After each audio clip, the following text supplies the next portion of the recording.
Bienvenido al podcast de Apadí. Estás por escuchar una enseñanza bíblica de nuestras reuniones generales, un espacio dedicado a profundizar en la fe y crecer juntos en comunidad. Para conocer mejor y localizar nuestros puntos de reunión, te invitamos a visitar www.apadi.org. Deseamos que este mensaje sea de gran provecho para tu vida hoy. Gracias por acompañarnos. Muy buenos días. Gracias al Señor por este día y porque nos deja estar aquí hoy. Vamos a iniciar este día con este pasaje que ya leímos. Primero quiero hablarles de la carta a Colosenses. Es importante que veamos un poquito el contexto. Se dice que la carta de Colosenses es una fuente de inspiración instructiva, relacional y edificante, escrita por el apóstol Pablo desde la cárcel en Roma. De hecho, Pablo nunca estuvo en Colosas, en la ciudad de Colosas, pero ahí, a través de sus discípulos, le llegaban noticias y él escribe esta carta entonces como una defensa a o en contra de los falsos maestros, de las falsas doctrinas. Vean ustedes, que atacaban a la iglesia de la ciudad de Colosa. Entonces él, una vez más, presenta defensa doctrinal de lo que estaba pasando y de lo que atentaba contra los colosenses. ¿Qué era lo que atentaba contra los colosenses? Lo que él llamó los rudimentos de este mundo. Los rudimentos de este mundo. Filosofías, vanas sutilezas, tradiciones humanas, razonamientos intelectuales y un legalismo religioso basado en el cumplimiento de normas y rituales. ¿Por qué hacían esto? Ellos decían que eran supuestos requisitos, estos falsos maestros y estas falsas doctrinas de salvación, lo cual con el propósito de desviar a los nuevos creyentes de la verdad del Evangelio. Esto es importante, con el propósito de desviar a los nuevos creyentes de la verdad del Evangelio. Ese era el contexto. Por eso Pablo sufría, por eso Pablo peleaba. Y más desde Roma, ¿verdad? Mandando cartas en aquellos años, ¿verdad?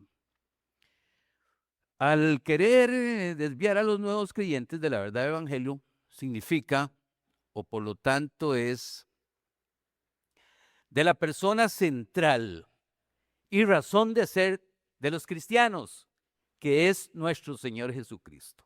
Pablo les hace saber entonces el error doctrinal con un propósito central que era guiarlos a poner la mirada, ahora que estábamos hablando del oído, ahora vamos a hablar de la visión, de la mirada, en la forma correcta. Él les había declarado ya que la riqueza de la verdad necesaria para la salvación, la santificación y la glorificación del creyente estaba en Cristo. Se halla en Cristo. Todo lo que somos se halla en Cristo, como la canción. No en esos rudimentos del mundo, quien es Dios revelado. Ese es el contexto, quien es Dios revelado, Jesucristo el Dios revelado. Jesucristo nuestra razón de ser, Jesucristo, como vamos a ver, donde vamos a enfocar nuestra mirada, todos enfocando la mirada en Jesucristo. Por eso cantamos, por eso le sentimos, por eso somos sus hijos, sus hermanos, sus amigos, etc. Ya en el capítulo 3, que es de hoy, nos guía entonces un poco a cosas prácticas, a las cosas prácticas de la vida, porque tenemos una nueva identidad en Cristo, tenemos que saber cómo vivir en la tierra poniendo, como vamos a ver ahora, la mirada en Cristo, la mirada en las cosas celestiales, ¿verdad? Y ahí nos manda que al poner las cosas, la mirada en las cosas de arriba, nos exhorta a dejar y hacer morir vicios, actitudes pasadas y revestirnos de un nuevo hombre, caracterizado ahora sí por el amor que nos tenemos que tener y por la misericordia de Cristo. ¿Eso qué es? De lo que vamos a hablar hoy. Esto nos permite establecer nuestros valores correctamente, estando aquí en la tierra, nuestros valores correctamente en el sentido, como vamos a ir viendo de lo que leímos hoy, de diferenciar y equilibrar lo terrenal y lo espiritual, lo pasajero y lo eterno. Esto es importante, cómo poner la mirada en las cosas de arriba. La idea central de hoy, entonces, es la siguiente. Número 1, nuestra nueva vida en Cristo implica una transformación integral. Renovarnos en nuestro pensamiento, perspectivas y estilo de vida, dejando atrás lo terrenal y temporal para enfocarnos en lo espiritual y eterno. Número 2, es necesario despojarnos de nuestra antigua vestidura de pecado, haciendo morir todo vicio y conducta propias de la naturaleza caída. Y 3, tras renunciar a la antigua naturaleza, el cristiano está llamado a revestirse de una nueva identidad, asumiendo las virtudes de nuestro Señor Jesucristo, como humildad, paciencia, mansedumbre y amor. Muy bien.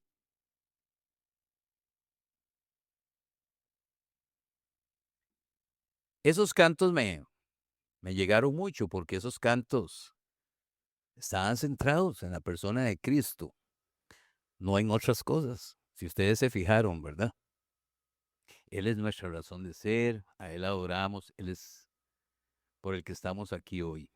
Yo quiero que nos dispongamos entonces y estemos, pues de alguna forma, con la actitud correcta para que le aprovechemos esto. De los versículos 1 al 4 dice, si pues habéis resucitado con Cristo, buscad las cosas de arriba donde está Cristo sentado a la diestra de Dios. Poned la mira en las cosas de arriba, no en las de la tierra. Porque habéis muerto y vuestra vida está escondida con Cristo en Dios.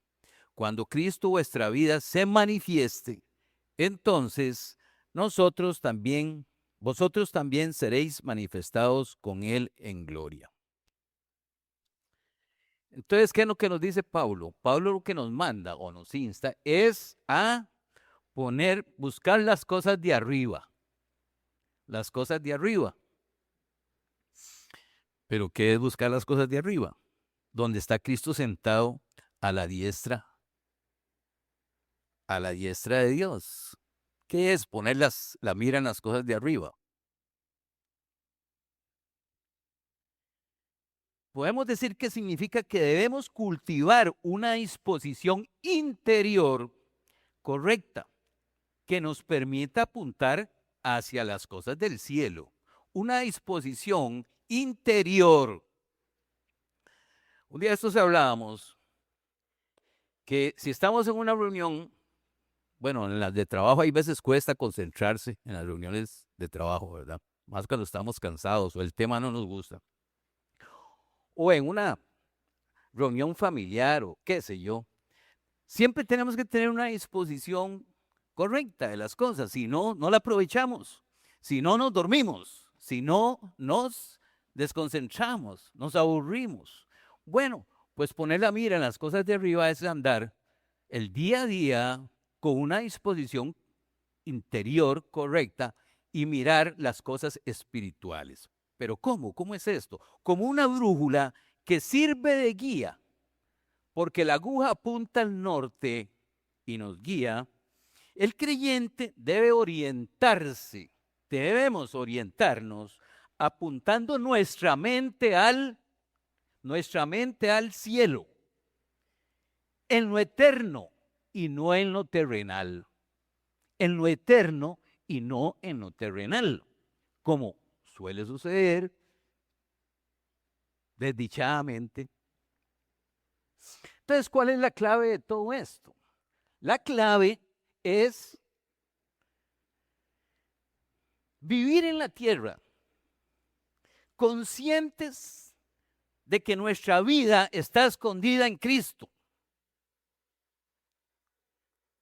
Conscientes, ¿verdad? No dormidos, no despistados, el cual nos dio una nueva identidad. Creo que la canción lo decía. Una nueva ciudadanía. Ven ustedes. ¿Qué es? Es vivir confiados en Él, con gozo y obediencia, disfrutando de nuestro Señor como un amigo, como un protector, como un consejero. Eso sí, apropiándonos de sus bendiciones, de todas sus riquezas en gracia y en gloria. Mientras esperamos gozosos su venida. Mientras, hay que subrayar esa palabra. ¿Qué dice Pablo? Pablo no dice, vean a ver si pueden poner la mira en las cosas de arriba, ¿verdad? No, y me avisan. ¿Verdad que no? Él habla imperativamente. Si habéis resucitado, si hemos resucitado, pongamos la mira en las cosas de arriba. Eso es un mandato, eso es un precepto que no da lugar a dudas. Tomemos muy en cuenta que es un mandamiento. Si habéis resucitado, pongan la mira en las cosas de arriba. ¿Dónde está poniendo usted de momento sus energías? ¿En lo terrenal o en lo espiritual?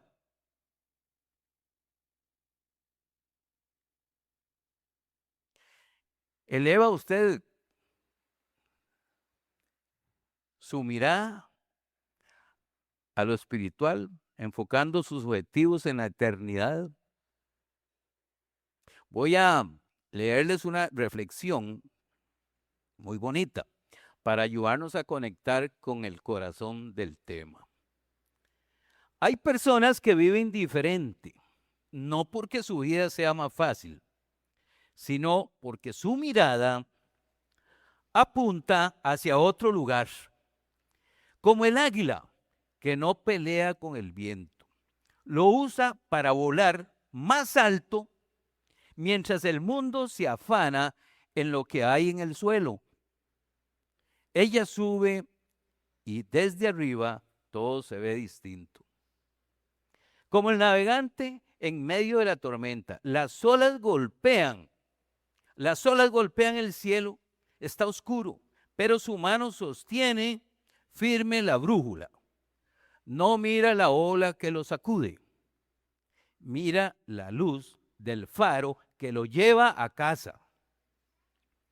Como el corredor que ya no siente sus piernas, pero tampoco las mira. Tiene los ojos puestos o los ojos fijos en algo que los demás aún no ven, la meta, la corona, la promesa. Eso es lo que significa poner la mira en las cosas de arriba. No es ignorar la realidad, es verla desde una perspectiva que la trascienda o que la trasciende. Es vivir con una identidad que este mundo no te dio y que este mundo no te puede quitar, como dice Colosenses 3:2. Hoy vamos a aprender un poquitín, o un poquito, disculpen, cómo vivir a vivir como la gente del cielo en medio de la tierra. Todos estos casos que conocían que su sobrevivencia dependería de fijar su mirada en el objeto correcto, en su perspectiva correcta. En la Biblia tomo dos ejemplos. Moisés, el príncipe que eligió lo eterno, prefirió el maltrato junto al pueblo de Dios que los deleites temporales del pecado, porque miraba la recompensa invisible, sosteniéndose como viendo al invisible. Eso está en Hebreos 11. Caleb, el que vio más allá del presente, cuando otros veían gigantes y problemas, lo terrenal, él veía la promesa de Dios, lo de arriba. Amén. Perseverando por la fe. Todo esto es para meditar, para ver qué es. Poner la mira en las cosas de arriba. Nuestra nacionalidad está en el cielo. La vida es muy pasajera. Es una neblina de la mañana, una flor del campo de la mañana. Los que ya tenemos cierta edad entendemos un poquitito más de mejor esto porque ya estamos. Yo le digo a los jóvenes que la vida es así también. ¿Dónde están poniendo su mirada? Viviendo aquí en la tierra, no nos vamos a brincar este paso donde Dios quiere bendecir, apoyar, prosperar, etc. Es cierto, ¿no? ¿Qué sucede? Si aquel varón no se distraía de su brújula, debo decirles que para el cristiano, una pequeña distracción es un arma letal, disfrazada de poca importancia, de trivialidad.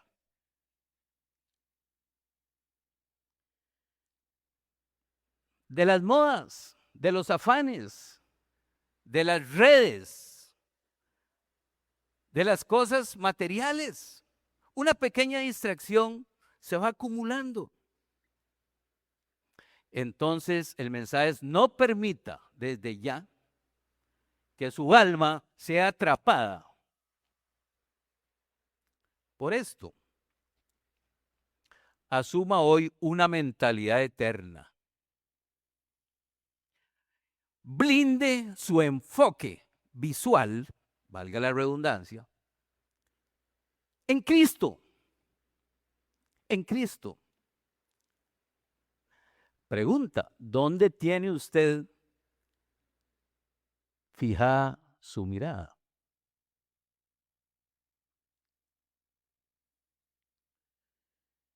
¿Qué se necesita para todo esto? ¿Ve en esto un mensaje difícil, enredado, lejano? ¿No se entiende? ¿Sabe por qué? La respuesta es porque usted necesita, vea lo que necesita, cambiar su perspectiva, porque su perspectiva actual necesita ajustarse a la visión divina. Si usted ve dificultad, reto, desafío, se opone de alguna forma, usted necesita modificar su perspectiva actual como creyente a la visión divina, más amplia, más profunda y eterna. Pueden decir amén. Pueden decir amén.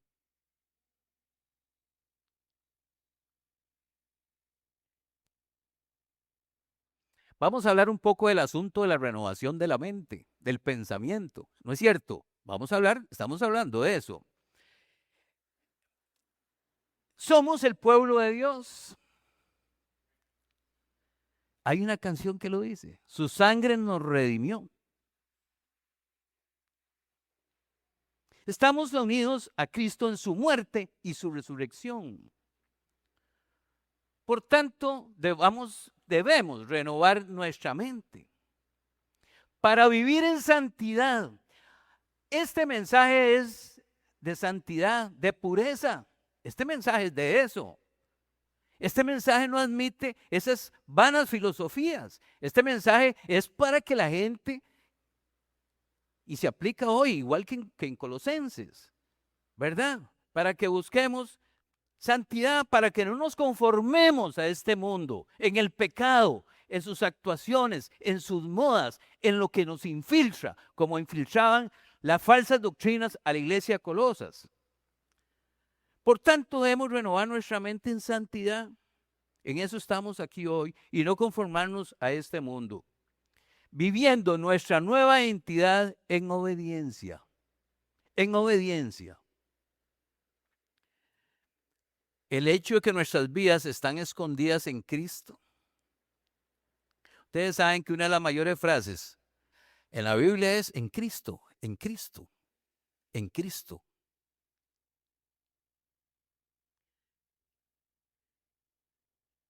Significa que nuestra nueva verdadera identidad y seguridad están resguardadas en Dios.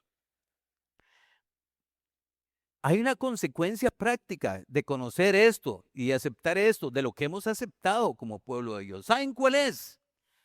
¿Saben cuál es? Lo que decía la canción. La consecuencia práctica es viva sin temor. ¿Se acuerda que una canción dijo, viva sin temor? Su posición en Cristo actual,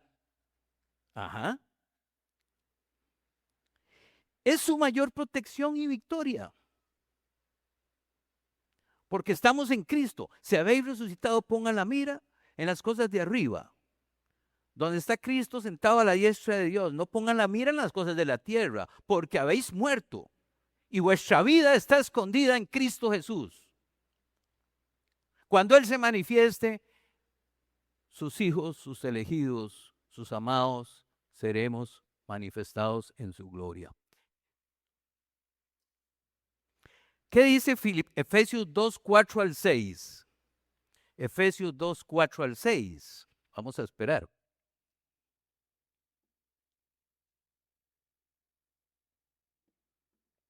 Efesios 2, 4 al 6 dice, pero Dios, que es rico en misericordia, por su gran amor con que nos amó, aun estando nosotros muertos en pecados, nos dio vida juntamente con Cristo. Por gracia sois salvos. Y juntamente con Él nos resucitó. Nos hizo sentar en los lugares celestiales con Cristo Jesús. Y asimismo, nos hizo sentar en los lugares celestiales con Cristo Jesús.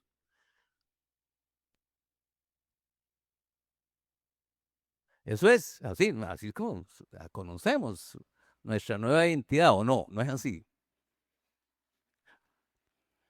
Deberíamos de estar saltando de la felicidad y del gozo.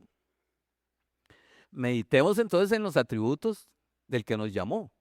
Amor, misericordia, gracia. Podemos accesar confiadamente el trono de la gracia que está tocar el cielo.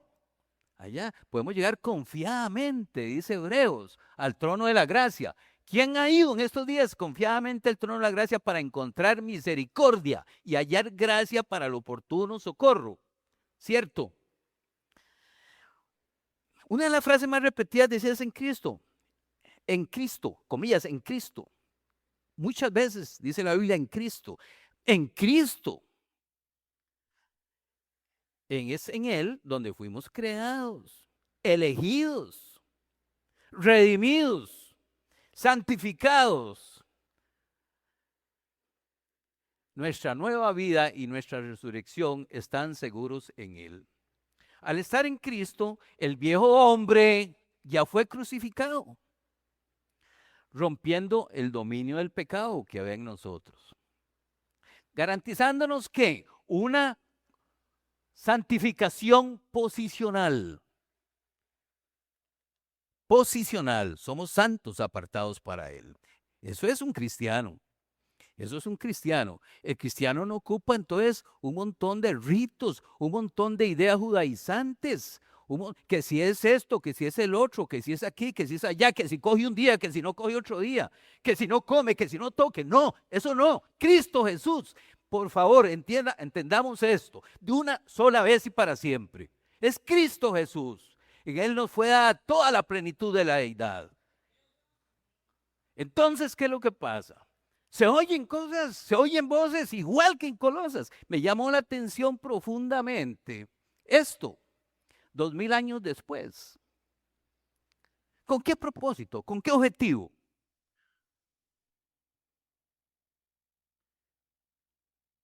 Haga esto, no haga aquello. El rito este, la tradición tal, días de fiesta, de luna, de aquí, de allá.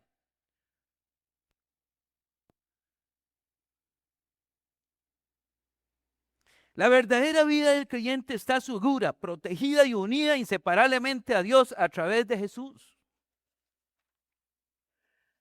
Nuestra vida espiritual está resguardada en el refugio de la presencia de Dios.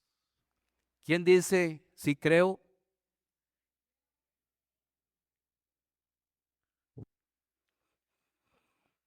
Esto es tremendo.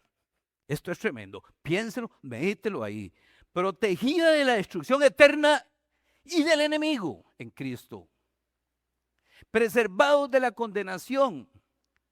Vivir sin miedo. ¿Verdad que la canción decía que ya no tengo temor?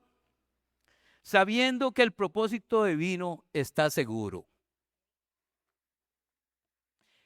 Entonces, la recomendación es, escoja vivir como Caleb,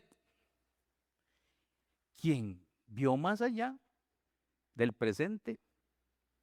Mientras otros se enfocaban en los gigantes y en los problemas terrenales, él se aferraba a la promesa de Dios, perseverando en la fe. Caleb. Esta es la primera partecita. Es poner la mirada en Cristo.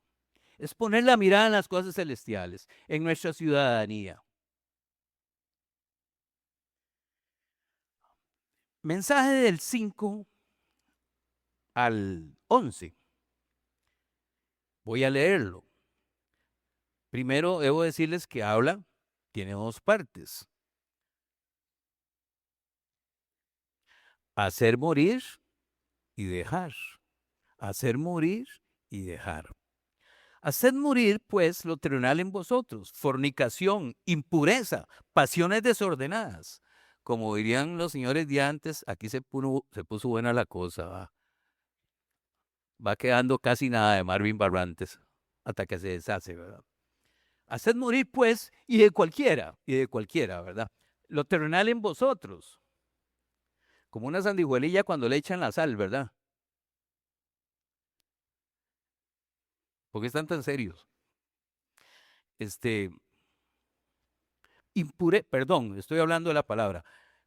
Fornicación, impureza, pasiones desordenadas, malos deseos y avaricia, que es idolatría. Cosas por las cuales la ira de Dios viene sobre los hijos de desobediencia, en las cuales vosotros también anduvisteis en otro tiempo, cuando vivíais en ellas. Cuando vivíais en ellas. Pero ahora, dejad también vosotros todas estas cosas: ira, enojo, malicia, blasfemia, palabras deshonestas de vuestra boca. No mintáis los unos a los otros, habiéndoos despojado del viejo hombre con sus hechos y revestido del nuevo, el cual, conforme a la imagen del que lo creó, se va renovando hasta el conocimiento pleno, donde no hay griego ni judío, circuncisión ni circuncisión, bárbaro ni escita, siervo ni libre, sino que Cristo es el todo y en todos.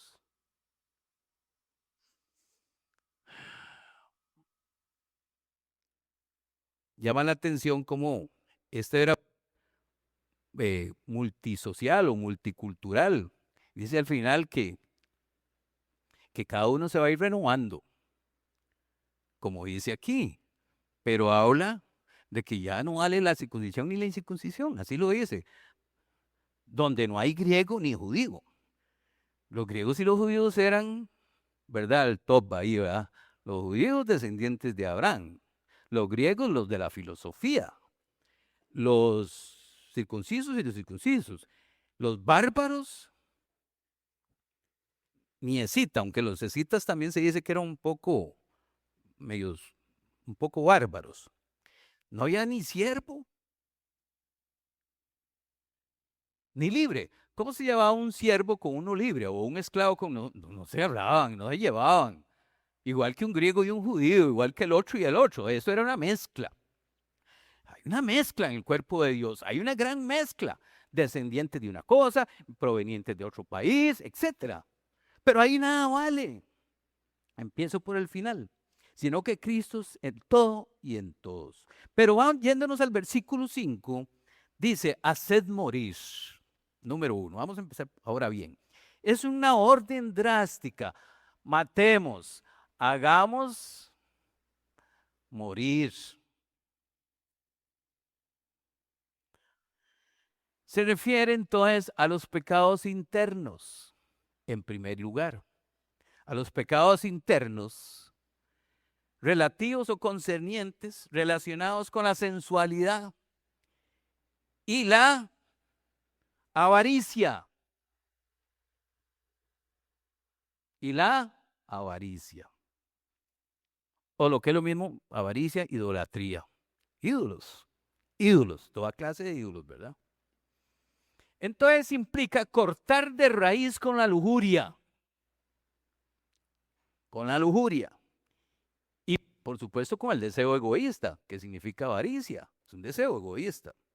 Reconociendo que esas cosas ya no tienen derecho a vivir en el creyente. Ya no lo tienen. Recuerden una cosa, ¿qué es la cruz? La cruz es perdón. Vinimos a la cruz, fuimos perdonados, pero también es un lugar de entrega, de sacrificio constante, día a día, de sacrificio, de mortificación de la carne, de asesinato de la carne, de la antigua vida. No fue que ya pasó eso y ya está, ya. Usted ora, sí, yo oro. ¿Cuánto ora? 2 minutos. No. Usted ya entregó su vida a Cristo. Sí, yo entregué la vida a Cristo. Ahora que siga la fiesta. Así. Ahora mis prioridades pueden ser cualquiera, de la fiesta, del cumpleaños, lo que sea. Es así. Día a día venir a la cruz. Entregar, entonces, crucificar la carne. Eso es fuerte, ¿ah que sí? ¿Ah? Amén, así es. Pero la palabra está ahí. Cójanla, la leen, la estudian, la meditan y oran. A mí me tocó muchos días esto y ay, aquí estoy, ¿verdad?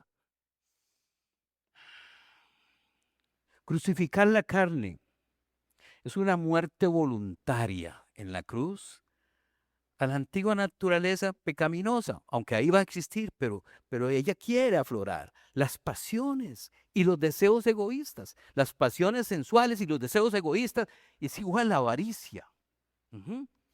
Mediante el arrepentimiento, venir a la cruz, mediante el arrepentimiento y la entrega total a Dios día a día.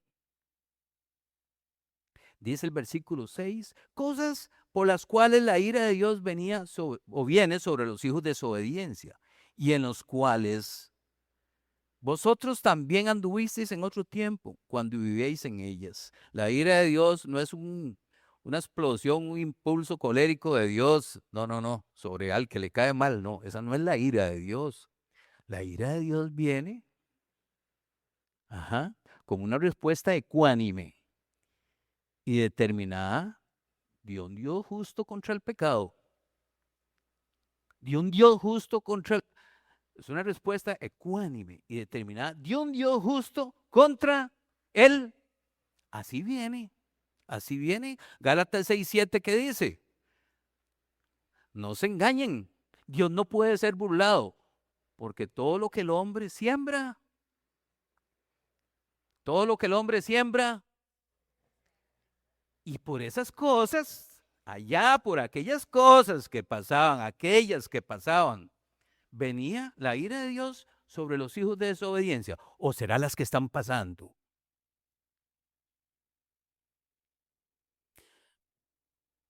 También Él permite las consecuencias de violentar la ley natural y moral de Él, pero esa es la siembra de la ley de la siembra y la cosecha, pero también puede actuar el disciplina. Ujú. Ahora se presentan como pequeñas distracciones que le están quitando la visión correcta, que le están quitando la visión correcta. Como que yo los ponga a ver en un microscopio desenfocado. Con el micrométrico, malo. Así era antes cuando yo trabajaba en eso, ¿no? Igual, esas pequeñas distracciones, si yo le enfoco un objeto bien enfocado, usted lo dibuja después. Pero si se lo enfoco desenfocado y le digo, vaya, dibújelo, y usted no sabe qué dibujar, no vio nada. Hay veces andamos espiritualmente así, por esas pequeñísimas o grandes distracciones. Digamos que son pequeñas. Esas pequeñas distracciones del mundo, de las modas, de la sensualidad. Hay veces sucede, bueno, antes de continuar, dice primero se nos habla de hacer morir, hagan morir, pero también después nos dice dejen. Al decir dejar, Pablo aquí dejen, pero ahora dejen esas cosas. Utiliza una imagen de quitarse la ropa sucia al final del día, de despojarse del traje o de la ropa. Cuando habla de hacer morir, está hablando de los pecados de aquí. Soy egoísta, soy avaro, o soy sensual, o ando con malos pensamientos, o ando en impurezas, en pasiones. Y cuando habla de dejar, es la misma orden, es directa, es una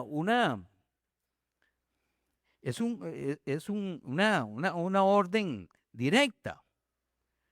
Pero cuando habla de las cosas que afectan la comunidad, que son de afuera, como cuáles, como malicia, enojo, ira, que afectan la comunidad y que destruyen las actitudes destructivas, que son incompatibles con el nuevo hombre, habla de dejar. Pero las dos son órdenes drásticas, profundas. Es hacer morir y también dejar.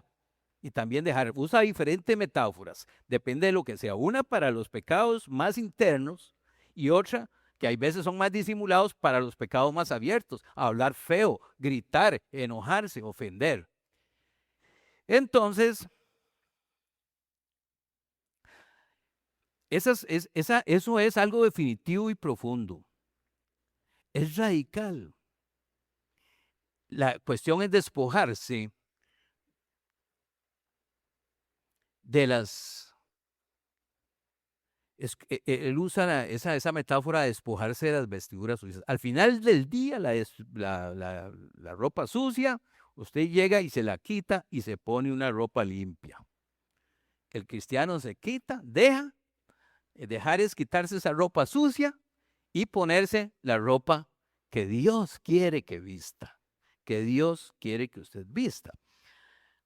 Les decía, las pequeñas distracciones le están quitando la visión correcta.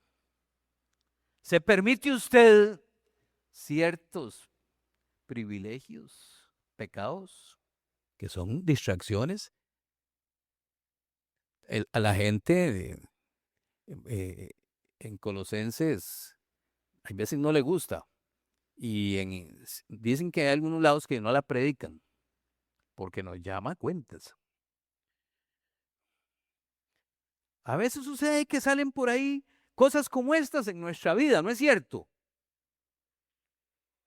¿Como cuáles? Como las que leímos. Entonces las disimulamos. Pero ¿saben qué es disimular? es darles cabida. Entonces, las disimulamos, entonces le estamos mintiendo a los hermanos y mintiéndonos a nosotros. ¿Y qué dice ahí? Que ya no se mientan unos a otros. Y entonces pensemos, Cristo es verdad, Él no admite la mentira. Lo oscuro del infierno quiere robarnos, apartarnos de la santidad. Debemos de ser honestos. ¿Saben? ¿Sabía que la honestidad está haciendo falta y que está afectando las iglesias? Y aparentamos una falsa religiosidad, un nivel espiritual falso.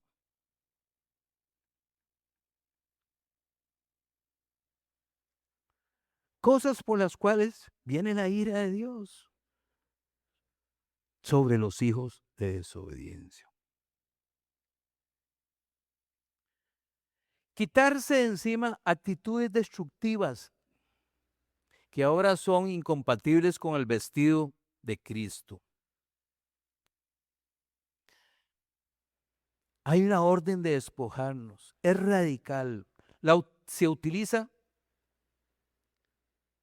para que vengamos a Cristo y le pidamos perdón y nos reconciliemos y hagamos un examen verdadero. Los creyentes tenemos derecho a andar felices, ¿o no? A que nadie nos diga cosas feas, ¿verdad? Si no, ¿cuál es el chiste? ¿Verdad? Debemos de sentirnos felices y seguros. Las cosas viejas pasaron. Lo digo un poco así, de esa forma, ¿verdad? Y se han hecho nuevas. Amén. ¿Cuándo se me duermen? Pero, cada día debo pedirle a Dios. ¿Quién quiere pedirle a Dios cada día? Amén. Que en ninguna manera me permita volver a esas prácticas que tuve.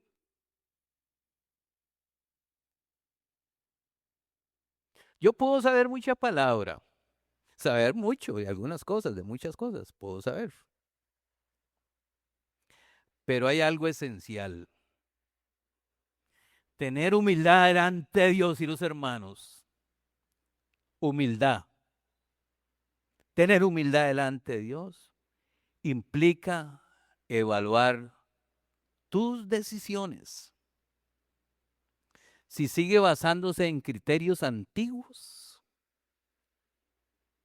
o si realmente estás cambiando tu forma de pensar y actuar hacia el seguimiento de Jesús. Renovándose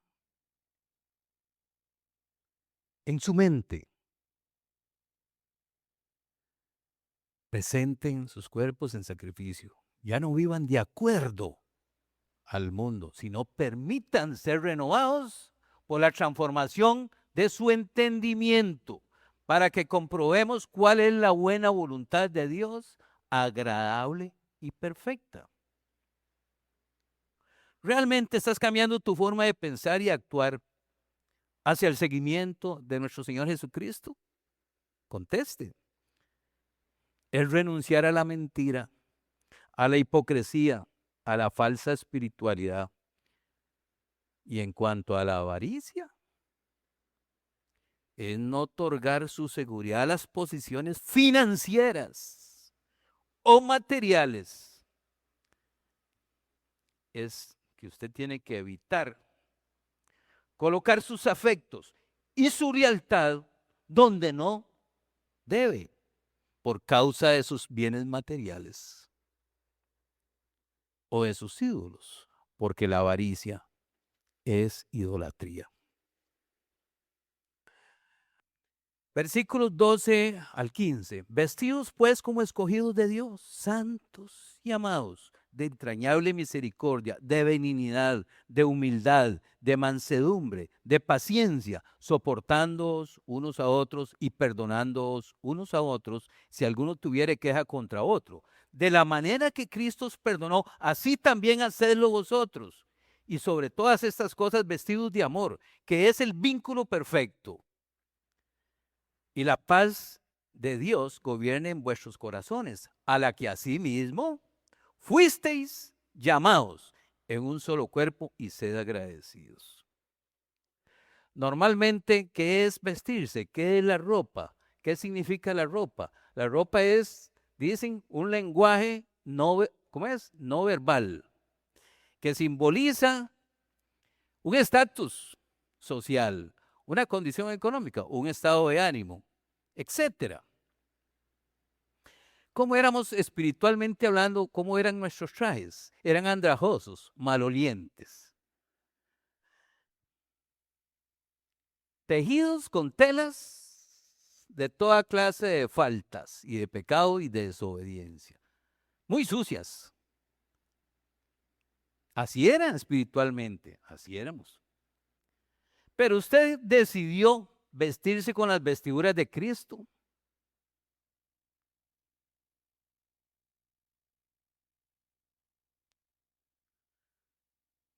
Porque usted fue escogido. Santo y amado, santa y amada. Ahora, ¿qué le toca? Cubrirse con la ropa que Cristo le dio. Dice en Gálatas 3:27, porque todos los que habéis sido bautizados en Cristo, de Cristo estáis revestidos. Vestirse con la conducta y actitud que Dios espera como su respuesta adecuada. Sigue siendo un verbaje, perdón, un lenguaje no verbal, su vestidura. ¿Y qué es lo que comunica a otros? Su identidad cristiana. Vean el nuevo traje. El nuevo traje no está en su identidad terrenal, está basada en su unión con Cristo. Sus ropas fueron hechas de telas y tejidos de oro, plata, ¿y qué más dice la palabra? Fino, todo fino.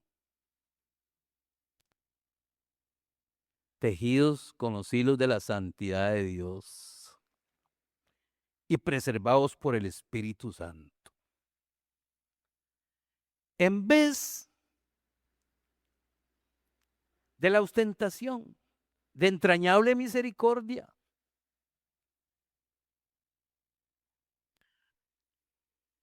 en vez de ser un duro, un cruel, hay gente ingrata, dura, cruel, de benignidad, vístase de dignidad, que es bondad, ser amable, ser amable.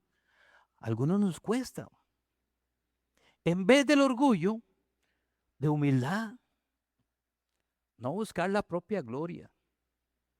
En vez de la violencia, mansedumbre, gentileza, dominio propio. En vez de la impaciencia, paciencia, soportar con tranquilidad las dificultades. Yo sé de testimonios cristianos tremendos en esto, de personas que si alguien se las topa ahora no las reconocería por su traje externo, perdón, por su traje de Dios, que es un verbaje, cada rato digo verbaje, una, un lenguaje no verbal. ¿Cómo se considera usted hace un año para acá, o de hoy a hace un año atrás? ¿Cómo está ese vestido? ¿Quién me dice? Qué sin gracia que sea el mismo vestido.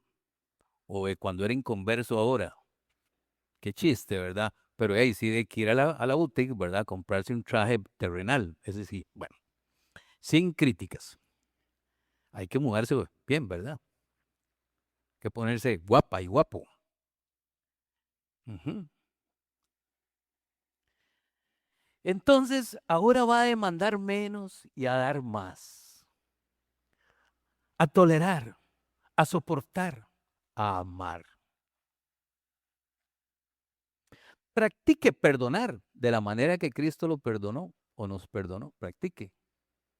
Nos perdonó de una forma muy especial, gratuita, incondicional, voluntaria. Así nos perdonó Cristo. Reconciliadora, sin venganza, compasiva. Cuando tomó nuestro lugar en la cruz, su sacrificio fue entrega total. Entrega total. Perdonen el amor de Cristo. Él nos perdonó en esa forma. No se abstenga de perdonar, aunque no le hayan pedido perdón. O aunque, como dice Efesios 4:32 y Marcos 11:25, no permita raíces de amargura, como dice el libro de los Hebreos. Raíces de amargura. Sea intencional esta semana, vaya, y por esa persona haga todo lo que está a su alcance para bendecirlo o bendecirla. No se exponga, pero vaya, venza su orgullo, vístase. Sobre todo hágalo por obediencia a Cristo. Amén. Sobre todo hágalo por obediencia a Cristo. Entonces ya nos estamos revistiendo. Primero el contexto de Colosenses, no se dejen llevar por esto, por lo otro, es Cristo Jesús. Después, corten aquí, dejen allá. Práctico, el mensaje práctico para lo que viene de aquí en adelante, para la vida del cristiano, para todos los cristianos por igual. Y ahora revístase, como dijimos, con un traje digno de los vestidos del pueblo santo y amado. Por último, y sobre todas las cosas, vístase de amor incondicional. Nada, como decía la carta a Timoteo, en primera de Timoteo, capítulo 1, versículo 5, un versículo que yo lo leí, por lo menos lo medito, por lo menos. No crean que es que, ¿verdad? Porque el propósito de este mandamiento es el amor que surge de un corazón limpio, de una buena conciencia y una fe no fingida. Ese es el propósito. Sobre todo vistámonos del amor incondicional, que es la virtud más alta, la más suprema. ¿Por qué? Porque es la parte externa del vestido que une, perfecciona todas las demás virtudes. Es el amor. Hay que salir de aquí amando. Funciona como la prenda externa, exterior del vestido, que mantiene unidad y armonía. ¿Saben cómo es el amor? El amor se puede comparar a dos cosas. Es un adhesivo que pega todo lo demás, todas las demás virtudes. Es un adhesivo hecho, ¿saben dónde? El amor. Es un adhesivo o un pegamento que pega la humildad, que pega esto, que pega todas esas virtudes, la paciencia, hecho en el cielo. ¿Cómo se dice en inglés? Hecho en el cielo. Para que se acuerden. ¿Cómo se dice? Claro, es un pegamento, un adhesivo. Es la viga corona de la casa, que pega todo. Las columnas, las paredes, esto. Ese es el amor. El amor está encima de cualquier otra acción. Debe ser su prioridad máxima. Es esa viga corona que amalgama, que une, que amarra todas las actitudes que debemos tener. Debe ser nuestra prioridad máxima.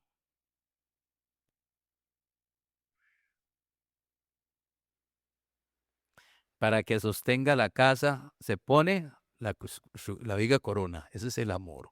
¿Y dónde se cimenta la casa para que no se caiga? Bueno, ya no se cae. ¿En cuál roca se pone la casa?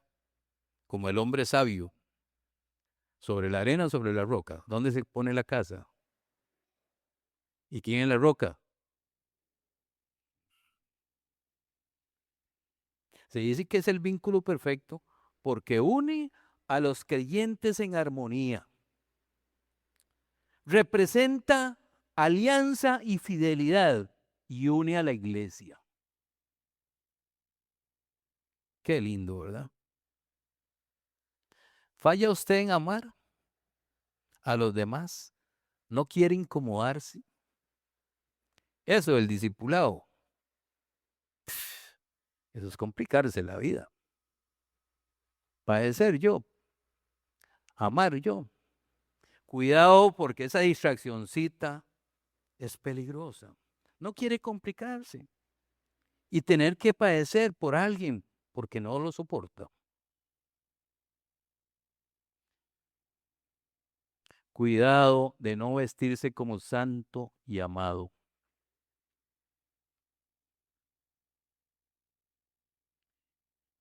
Por último, Él quiere, número uno, que usted tenga paz, fruto de su salvación. Él nos dio la paz y nos reconcilió. Pero Él también quiere la, la paz que representa no solo la salvación eterna, sino el reposo y la seguridad aquí en la tierra. Que esa paz sea con usted hoy.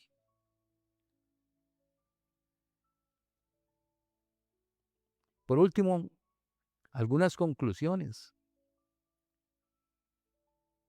Esa actitud interior correcta es lo más importante para buscar las cosas de arriba, como la brújula, que la aguja apunta al norte.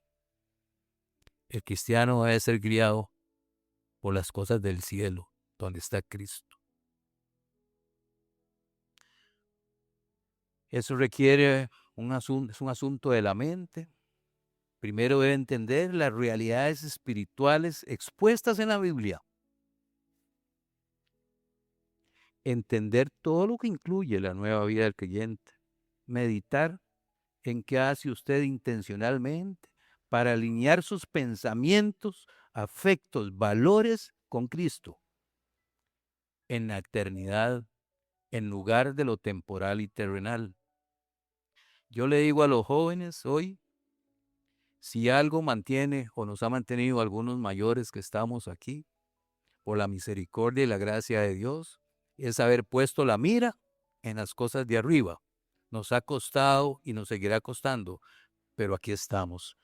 El joven sepa que esto es así y que en algún momento pues estarán así ya un poco más llenillos de canas, que no todo lo de la tierra, busquemos desde ya todos el reino de Dios y su justicia. Los que tenemos el pelillo blanco y la piel arrugada entendemos que ayer estábamos llenos de vida, pero no hay que equivocarse.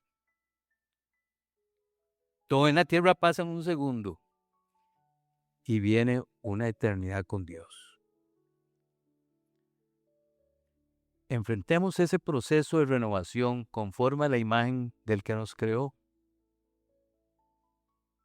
a través de un conocimiento profundo y completo de la palabra.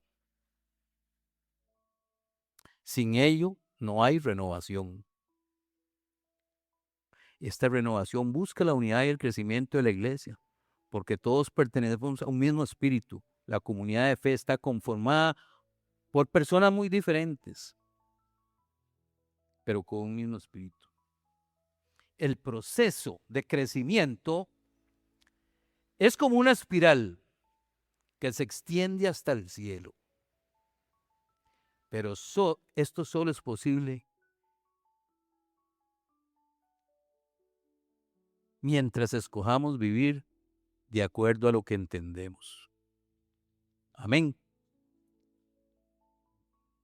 Muy bien.